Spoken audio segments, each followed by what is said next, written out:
உலகமே ஆவலோடு எதிர்பார்த்து கொண்டிருந்த அமெரிக்க ஈரான் அமைதி பேச்சுவார்த்தை படுதோல்வியடைந்த அதே நாளில் ஈரான் ஒரு அதிரடியான வீடியோவை வெளியிட்டு ஒட்டுமொத்த உலகையும் அதிர வைத்துள்ளது.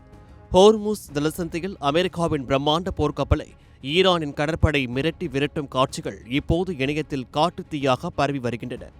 பேச்சுவார்த்தை தோல்வியடைந்த அடுத்த சில மணி நேரங்களிலேயே இந்த வீடியோ வெளியானதால் அமெரிக்காவுக்கும் ஈரானுக்கும் இடையே ஒரு மிகப்பெரிய நேரடி போர் மூலம் அபாயம் ஏற்பட்டுள்ளது.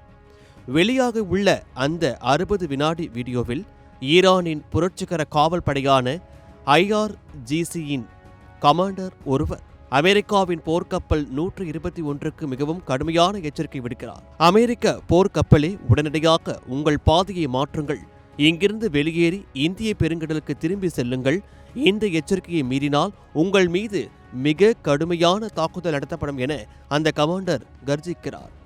அதற்கு அந்த போர்க்கப்பலில் இருந்து நாங்கள் சர்வதேச சட்டப்படியே இந்த பாதையில் பயணிக்கிறோம் என பதில் வருகிறது. ஆனால் ஈரான் விடவில்லை. இதுதான் கடைசி எச்சரிக்கை, ஃபைனல் வார்னிங் என திரும்ப திரும்ப சொல்லி அந்த போர்க்கப்பலை ஈரான் மிரட்டுகிறது. தற்போது ஹோர்முஸ் ஜலசந்தியை சுற்றியுள்ள பகுதிகளில் மற்ற கப்பல்கள் 10 கிலோமீட்டர் தூரத்திற்கு அப்பால் இருக்குமாறு ஈரான் எச்சரித்துள்ளது. எச்சரிக்கையை மீறினால் எவ்வித முன் அறிவிப்பும் இன்றி தாக்குதல் நடத்துவோம் என்றும் ஈரான் அறிவித்துள்ளது. ஒருபுறம் அதிபர் டொனால்ட் ட்ரம்ப் ஈரானின் எந்த ஒரு கப்பலையும் இந்த ஜலசந்தி வழியாக அனுமதிக்க மாட்டோம் என முழுமையான இராணுவ முடக்கத்தை அறிவித்துள்ளார். மறுபுறம் ஈரான் எங்களுக்கு $2 மில்லியன் கட்டணம் கட்டினால் மட்டுமே கப்பல்களை அனுமதிப்போம் என பிடிவாதம் பிடிக்கிறது. இந்த வீடியோவின் உண்மைத்தன்மை குறித்து அமெரிக்கா இன்னும் அதிகாரப்பூர்வமாக எதையும் சொல்லவில்லை என்றாலும் தங்களது போர் கப்பல்கள் அங்குள்ள கன்னி வெடிகளை அகற்றும் பணியில் ஈடுபட்டு வருவதாக தெரிவித்துள்ளது.